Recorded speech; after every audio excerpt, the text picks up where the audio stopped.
information, I'll just mention the last two slides, sort of taking stock. And then, of course, you have, those that are curious, there's always the readings that are on the back. Right, before we start, I just wanted to show you just a couple of diagrams so you can grasp, you get that, as you can see from this website, European Central Bank website.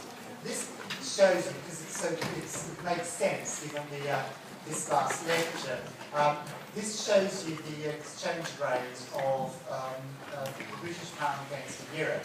And as you can see, since the beginning of the euro was launched in January 1999, but the coins and notes only started circulating 2 years later. So as you can see, this is what flexible exchange rates give you. The exchange rate goes up and down, and it can do so in a rather dramatic fashion. So there's this big appreciation of the pound, and then fairly stable, and then substantial depreciation, and then, as we saw in the first lectures, depreciation and then appreciation and so on. So this variability, of course, is not super conducive to trade, to investment. And that's why some countries, even very rich countries, have opted for a peg against the euro. And I think I'm trying to find, I can't remember exactly the, so let me see, this is, so the Swedish krona. So a small European country, very rich one, as you know, per capita terms, but a small European country that is part of the European Union is not part of the euro. Now, we look at exchange rates since the beginning of the euro, and as you will see, it has varied quite considerably. Basically, the Swedish krona, just like the British pound, is being allowed to float against the euro, right? So clearly, there seems to be benefits of allowing your currency to float against the euro.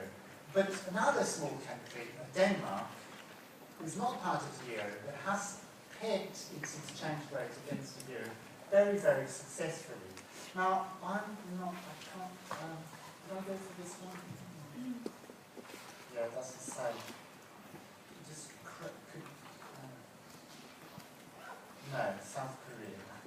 Denmark, so it's the Danish krone. I just wanted to find the is anyone? The Danes around. This, thank you very much. So again, I'm going to do exactly the same thing. So the value of the Danish krone since the beginning of the euro, so maybe 15 years ago. Look, okay, it looks like as if it's going up and down, but now look at the variation. It's absolutely tiny. So for 15 years, the Danes have chosen to be outside the euro, but to peg very successfully their currency against the euro. Okay? So there are two examples.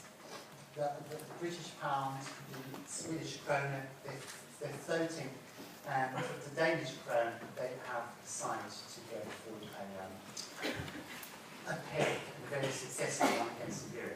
So last week we were talking about the pros and cons of fixing, and we stopped at the pros. So this is just the first slide, just a recap of all of these advantages and disadvantages. So the pros, obviously in terms of trade and investment, insulating the economy from many demand shocks. And then we started looking at this pro number 3 as well as number 4. And then we'll briefly mention the cons, because as I say, this is drawing from stuff that we were taught before. So let me just jump to pro number 3. Prevents irresponsible monetary policies. And again, I'll go quickly simply because you already have some of this.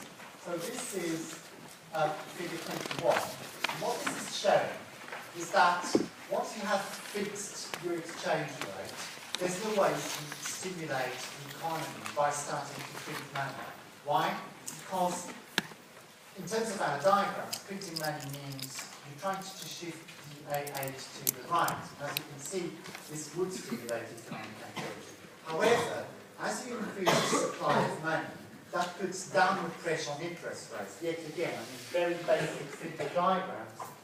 This is the money market, so what we have is here's demand, here's supply, and supply is shifting to the right. So that would be putting downward pressure on interest rates. Now, in a fixed exchange rate regime, as you know, people will then say, well, these assets in this country are now less interesting compared to foreign assets. And so people trying to sell the currency, and because you're committed to selling the currency at that peg of S bar, you have to sell your foreign exchange reserves. And as you can see, what will happen is that an increase in money, domestic credit, will exactly be counterbalanced by a decrease in reserves, so that high-powered money, and hence the money supply, will remain the same. So effectively, this arrow means you can't do that. You no longer have an independent monetary policy. You need to keep your end so that S is equal to S bar. Yeah? So, and this, as I told you several times, has been one of the key reasons why so many countries give up their flexible exchange rate. Because they say, we're not able to conduct monetary policy responsibly. We always end up by inflating the economy substantially. Let's give up on this and anchor ourselves to a responsible monetary policy making. Yeah? Now, pro number 4, not a source of real exchange rate shocks. So I showed you the pound sterling vis-a-vis the euro, and you see that it goes up and down and so on.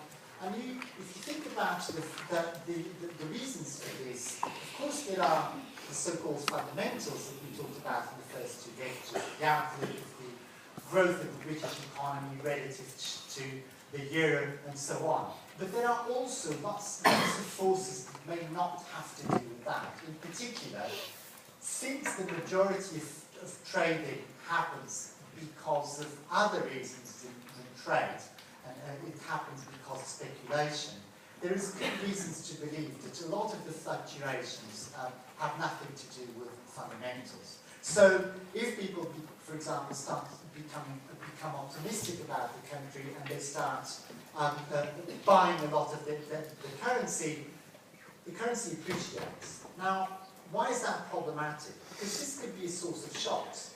How is it a source of shocks? Well, the nominal exchange rate appreciates, right? The prices, as you know, move much. The prices of goods move really slowly compared to these asset prices, and so this ST decreasing, if you consider that these prices will be changing very slowly, actually means, look, that the real exchange rate is also falling. That is, the currency is appreciating. And as it is appreciating, it of course, it is harming exports.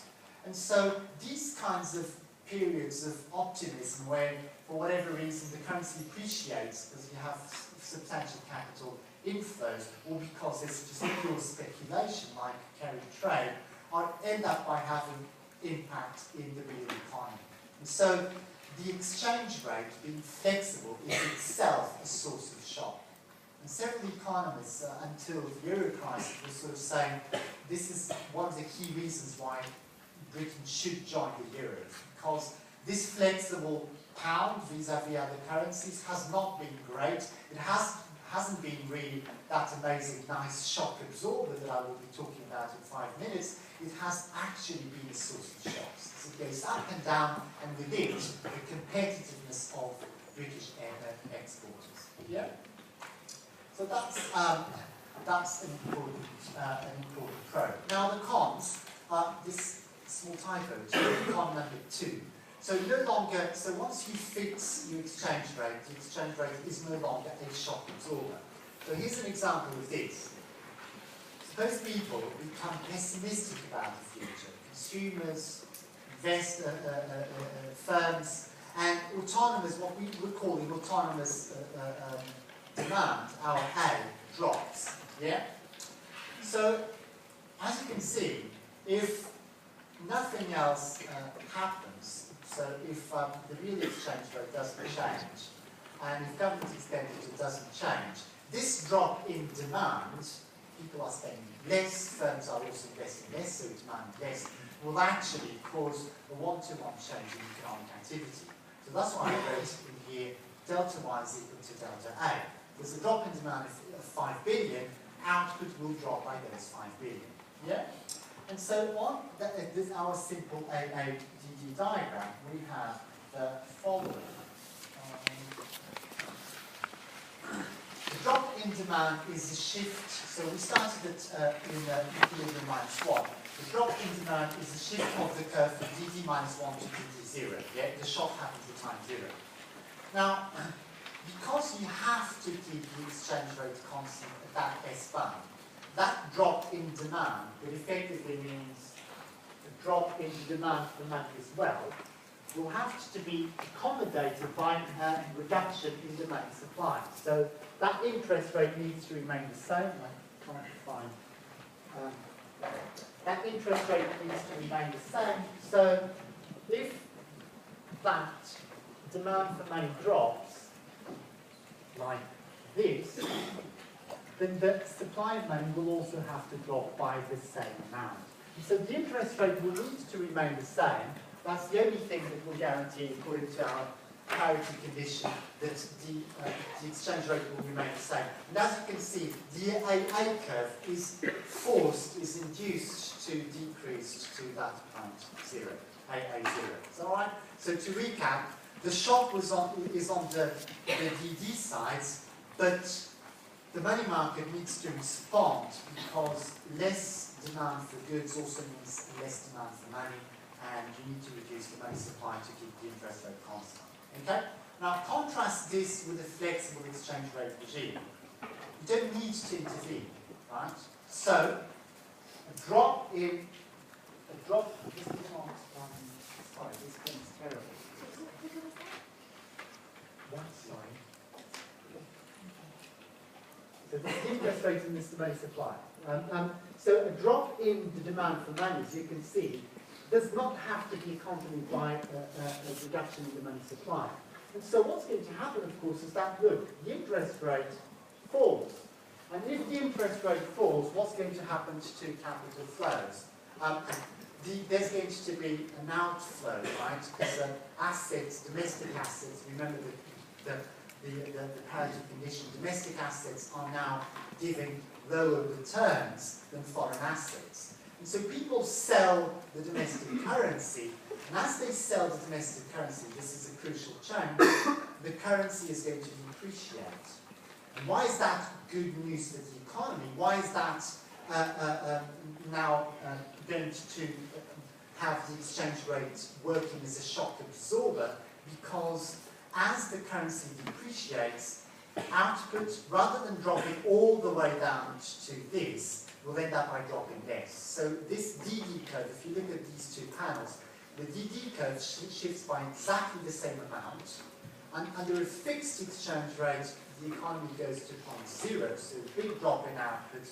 Under a flexible exchange rate, the depreciation of the currency is sort of cushioning the impact of the negative shock. And this has been one of the key arguments for keeping the pound sterling, is that a flexible exchange rate works as this shock absorber. Is this all right? So you go to this point rather than that point 0. Yeah? The big change is that in this case the exchange rate remains constant at S bar. In the other case it depreciates as the demand for currency, the demand for